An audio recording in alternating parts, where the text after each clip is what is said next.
नमस्कार दोस्तों, मैं हूं कपिल कुमार और आप देख रहे हैं दिल्ली खबर। आज रात को तकरीबन 11:30 बजे मैं आपके बीच में आया हूं। मैं आपसे यहां पे एक बात बताना चाहूँगा आपको। जैसा कि आप जानते हैं कि हमारा देश तकरीबन 135 करोड़ की आबादी वाला ये देश है और यहाँ पे जो है धर्मनिरपेक्ष देश है, लोकतांत्रिक देश है जिसमें सभी लोगों को अपनी बात कहने का पूरा हक भी रखता है। जी हाँ, मैं आज आपके समक्ष एक ऐसा मुद्दा लेके आया हूँ, एक ऐसा विषय लेके आया हूँ जो कहीं न कहीं ये हमारे से जुड़ा हुआ है, हमारे समाज से जुड़ा हुआ है। मैं आपका ध्यान एक तथ्य है उसकी तरफ आकर्षित करना चाहता हूँ। जैसे कि हमारा देश एक लोकतांत्रिक धार्मिक देश है, धर्मनिरपेक्ष देश है, जहाँ पे देश में विभिन्न प्रकार के लोग रहते हैं, विभिन्न धर्मों के लोग रहते हैं, हिंदू रहते हैं, मुसलमान रहते हैं, सिख रहते हैं, ईसाई रहते हैं, पारसी रहते हैं। ये देश एक ऐसा गुलदस्ता है जिसके अंदर हर कुछ किलोमीटर जाने के बाद ही देश की सांस्कृतिक धरोहर चेंज हो जाती है, देश के अंदर अलग भाषा आ जाती है।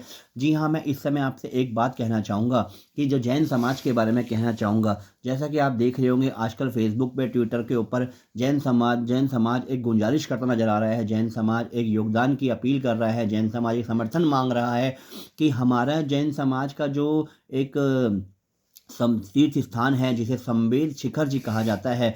जैसे कि जानते हैं कि सभी लोगों के अपने सभी लोगों के अपने धार्मिक प्रतिष्ठाएं होती हैं, धार्मिक मान्यताएं होती हैं। जैसे हिंदुओं के लिए वैष्णो देवी है, केदारनाथ है, अमरनाथ है।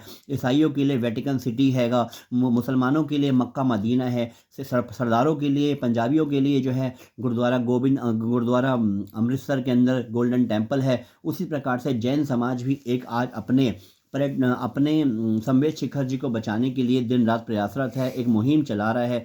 जी हाँ, मैं आपको बताना चाहूँगा कि छत्तीसगढ़ के अंदर एक संवेद शिखर जी है, जो तकरीबन ज़मीन से 4,200 4,200 मीटर की ऊंचाई पर ये संवेद शिखर जी है। यहाँ से बड़े कठिनाइयों से रास्ता जाता है। कहते हैं कि जिस जीवन के अंदर जो भी जैन समाज का आदमी होता है, जीवन में कहीं तकरीबन उसे एक बार यहाँ के दर्शन जरूर करने चाहिए। जैन समाज की बात करें, जैन समाज 24 तीर्थंकरों में शामिल हैं। 24 तीर्थंकर यहाँ से हुए हैं। अंतिम 24वें तीर्थंकर जो है स्वामी महावीर स्वामी जी हुए हैं। मैं आपको ये भी बताना चाहूँगा कि महावीर स्वामी जी हुए हैं। 20 जो जैन तीर्थंकर हैं उन्होंने वहाँ पे ही अपना निर्वाण किया है, वहीं पे उन्होंने मोक्ष की प्राप्ति करी है। इसी वजह से ये जो जगह है ये बहुत खास रखती है, बहुत मायनों में जैन समाज के लिए बहुत ही इम्पोर्टेंट। ये मुख्यता से इस मुख्यता से वो इसको ध्यान से देखना चाहते हैं, इसको हम संभाल के रखना चाहते हैं। जी हाँ, इस समय ये जो संवेद शिखर छत्तीसगढ़ राज्य के अंदर हैगा। ये छत्तीसगढ़ राज्य में मैं आपको बताना चाहूँगा, छत्तीसगढ़ सरकार जो है इस समय कांग्रेस की सरकार छत्तीसगढ़ के अंदर चल रही है। कभी बीजेपी की सरकार भी होती है, लेकिन कांग्रेस की सरकार ने छत्तीसगढ़ जो सरकार जो है वहाँ पे उन्होंने एक नोटिफिकेशन जारी किया 2019 में, केंद्र सरकार के पास एक पारित किया कि 2019 में उन्होंने बोला कि जो जैन संवेद शिखर जी है वो तीर्थ स्थान के रूप में घोषित हैगा। उसको उसके आसपास के 1 से 1.5 किलोमीटर के अंदर कोई भी होटल नहीं है जिससे टूरिस्ट को बढ़ावा मिल सके। लेकिन कहीं ना कहीं अगर ये होटल वहाँ बन जाते हैं, कहीं ना कहीं अगर वहाँ होटल बन जाते हैं, एक व्यवसाय के तौर पे अगर लोग इसका इस्तेमाल करेंगे तो वहाँ नॉन वेज की भी चीज़ें बिकेंगी, क्योंकि होटल के अंदर सभी प्रकार की चीज़ें उपलब्ध होती हैं।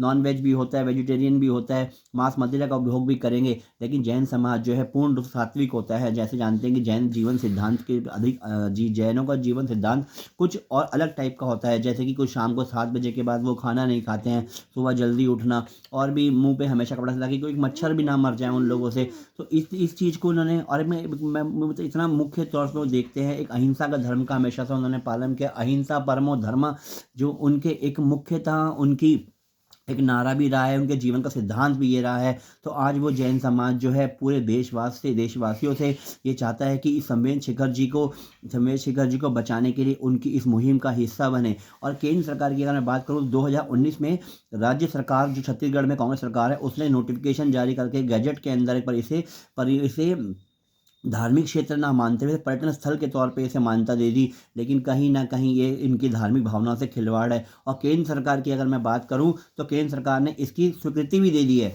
लेकिन मैं एक बहुत गलत चीज़ यहाँ पे ये है कि जब अगर मैं राम मंदिर के आंदोलन की बात करूँ, ये जैन समाज के पूरे विश्व के अंदर लंका चढ़ा रहे हैं। IAS PCS की बात करूँ, जैन समाज अगर देखा जाए तो बड़ा ही शांति प्रिय समाज होता है। तकरीबन 45 लाख की आबादी इस समाज की है। उसके बावजूद भी कभी भी किसी प्रकार की हिंसा में शामिल नहीं हुआ, बड़े कभी विरोध प्रदर्शन में शामिल हैं, बड़े शांतिपूर्ण तरीके से बातों को कहने में आए हैं और आज वो केंद्र सरकार से बार बार अपील कर रहे हैं कि संवेद शिखर जी को बचा लो, इसको पर्यटन स्थल के तौर पर इसे घोषित ना किया जाए।